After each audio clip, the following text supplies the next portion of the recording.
कर्म, क्रिया और लीला तीनों एक दिखते हुए भी वास्तव में सर्वथा भिन्न है।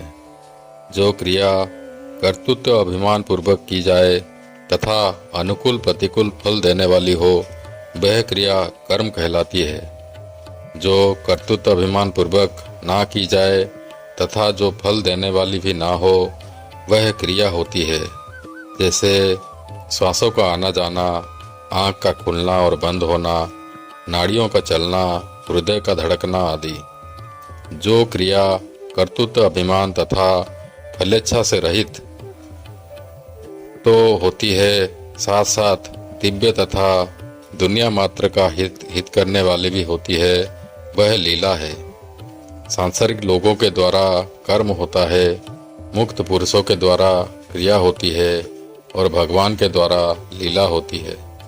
अर्थात जैसे संसार ना होते हुए भी दिखता है, ऐसे ही भगवान का सृष्टि रचना आदि कार्य केवल लीला मात्र है। तात्पर्य है कि भगवान कर्ता ना होते हुए भी लीला से कर्ता दिखते हैं। जय श्री कृष्ण दोस्तों, मैं सूरज आप सभी व्यूअर्स को मेरे YouTube channel science of souls में स्वागत करता हूं। आज के वीडियो में हम जानेंगे कि भगवान ने चारों वर्णों की रचना क्यों की थी और रचना करते हुए भी वो उनमें कैसे लिप्त नहीं होते। श्री भगवान में इस बारे में श्रीमद् भगवद गीता के चौथे अध्याय का 13वां और 14वां श्लोक में आलोचना की है। तो चलिए दोस्तों, हम लोग इन श्लोकों की भावार्थ को समझते हैं। पहले हम श्लोकों को पठन करते हैं। चातुर्वर्ण्यं मया सृष्टं गुणकर्म विभागशः तस्य कर्तारम् अपि मां विधि अकर्तारम् अभयम् न मां कर्माणि लिम्फन्ति न मे कर्म फले स्पृहा इति मां जो अभिजानाति कर्मभिः न सबध्यते। अर्थात मेरे द्वारा गुणों और कर्मों के विभाग पूर्वक चारों वर्णों की रचना की गई है। उस सृष्टि रचना आदि का कर्ता होने पर भी मुझे अविनाशी परमेश्वर को तू अकर्ता जान। कारण कि कर्मों के फल में मेरी स्पृहा नहीं है, इसलिए मुझे कर्म लिप्त नहीं कर सकते। इस प्रकार जो मुझे तत्व से जान लेता है, वह भी कर्मों से नहीं बनता। व्याख्या। पूर्व जन्म में किए गए कर्मों के अनुसार सत्व, रज और तम इन तीन गुणों में न्यून अधिकता रहती है। सृष्टि रचना के समय उन गुणों और कर्मों के अनुसार भगवान ब्राह्मण, क्षत्रिय, वैश्य और शूद्र इन चार वर्णों की रचना करते हैं। मनुष्य के सिवाय देव, पितर, तिर्यक आदि दूसरी योनियों का भी रचना भगवान गुणों और कर्मों के अनुसार ही करते हैं। इसमें भगवान की किंचित मात्र भी विषमता नहीं है। चातुर्वर्ण्यम पद प्राणी मात्र का उपलक्षण है। इसका तात्पर्य है कि मनुष्य ही चार प्रकार के नहीं होते, अपितु पशु, पक्षी, वृक्ष आदि भी चार प्रकार के होते हैं। जैसे पक्षियों में कबूतर आदि ब्राह्मण, बाज आदि क्षत्रिय, चील आदि वैश्य और कौवा आदि शूद्र पक्षी हैं। इसी प्रकार वृक्षों में पीपल आदि ब्राह्मण, नीम आदि क्षत्रिय, इमली आदि वैश्य और बबूल आदि शूद्र वृक्ष है। परंतु यहाँ चातुर्वर्ण्यम पद में मनुष्य को ही लेना चाहिए, क्योंकि वर्ण विभाग को मनुष्य ही समझ सकते हैं और उसके अनुसार कर्म कर सकते हैं। कर्म करने का अधिकार मनुष्य को ही है। चारों वर्णों की रचना मैंने ही की है। इससे भगवान का ये भाव भी है कि एक तो ये मेरे ही अंश है और दूसरे मैं प्राणी मात्र का सुहृद हूँ, इसलिए मैं सदा उनके हितों को ही देखता हूँ।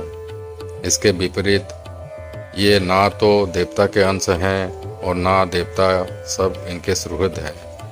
इसीलिए मनुष्य को चाहिए कि वह अपने वर्ण के अनुसार समस्त कर्तव्य कर्मों से मेरा ही पूजन करे। यहाँ अकर्तारम पद कर्म करते हुए भी कर्तृत्व अभिमान का अभाव बताने के लिए आया है। सृष्टि की रचना, पालन, संहार आदि संपूर्ण कर्मों को करते हुए भी भगवान उन कर्मों से सर्वथा अतीत और निर्लिप्त ही रहते हैं। सृष्टि रचना में भगवान ही उपादान कारण है और वह ही निमित्त कारण है।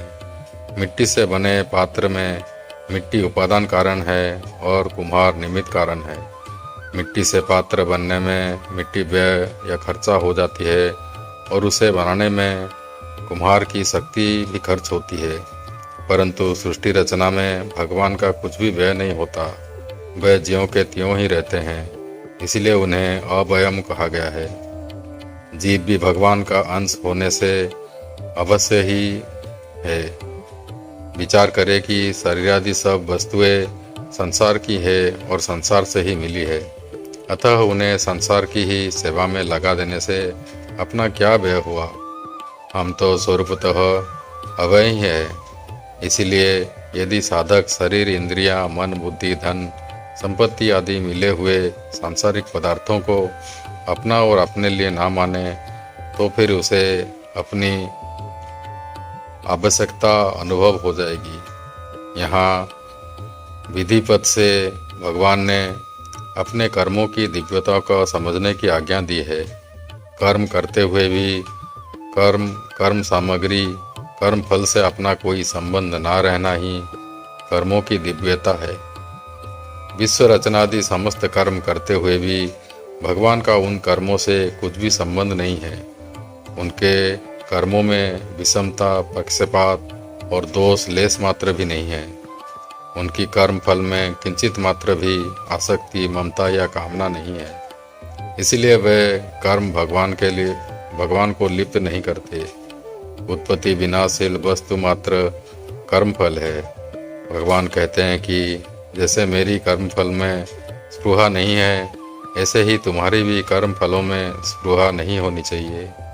कर्म फल में स्पृहा ना रहने से संपूर्ण कर्म करते हुए भी तुम कर्मों से बंधोगे नहीं। पीछे के 13वें श्लोक में भगवान ने बताया कि सृष्टि रचनादि समस्त कर्मों के कर्ता होते हुए भी मैं अकर्ता हूँ, अर्थात मुझमें कर्तृत्व अभिमान नहीं है। और इस श्लोक में बताते हैं कि कर्म फल में मेरी स्पृहा नहीं है, अर्थात मुझमें भक्तत्व अभिमान भी नहीं है। अतः साधकों को भी इन दोनों से रहित होना चाहिए। फलेच्छा का त्याग करके केवल दूसरों के लिए कर्म करने से कर्तृत्व और भोक्तृत्व दोनों ही नहीं रहते। कर्तृत्व भोक्तृत्व ही संसार है, अतः इनके ना रहने से मुक्ति स्वतः सिद्ध है। मनुष्य में जब कामनाएं उत्पन्न होती है तब उसकी दृष्टि उत्पत्ति विनाशील पदार्थों पर रहती है। उत्पत्ति विनाशील अनित्य पदार्थों पर दृष्टि रहने से वह नित्य भगवान को तत्व से नहीं जान सकता। पर कामनाओं के मिटने से जब अंतःकरण शुद्ध हो जाता है तब भगवान की ओर स्वतः दृष्टि चली जाती है। भगवान की ओर दृष्टि जाने पर मनुष्य जान जाता है कि भगवान प्राणी मात्र के परम सुहृद है, इसलिए उनके द्वारा होने वाला मात्र क्रियाएं प्राणी मात्र के हित के लिए ही होती है। भगवान तो जीव को कर्म बंधन से रहित करने के लिए ही उन्हें मनुष्य शरीर देते हैं, पर इस बात को ना समझ के कारण जीव कर्मों से नए नए संबंध बनाकर और बंधन उत्पन्न कर लेता है। इसीलिए कर्तापन और फलेच्छा ना होने पर भी केवल कृपा करके जीवों को कर्म बंधन से रहित करके उनके द्वारा उद्धार करने के लिए ही सृष्टि रचना का कार्य करते हैं।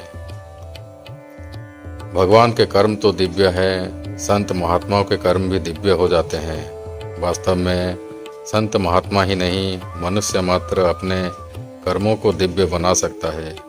जब कर्मों में मलिनता, कामना, ममता, आसक्ति आदि होती है तब वह कर्म बंधन वाले हो जाते हैं। जब मालिनता के दूर हो जाने पर कर्म दिव्य हो जाते हैं तब वे उसे नहीं बांधते। इतना ही नहीं, वह कर्म उस कर्ता को और दूसरों को भी मुक्त करने वाला हो जाते हैं। अपने कर्मों को दिव्य बनाने का सरल उपाय है संसार से मिली हुई वस्तुओं को अपनी और अपने लिए ना मानकर संसार की सेवा में लगा देना। तो दोस्तों, आज के लिए इतना ही।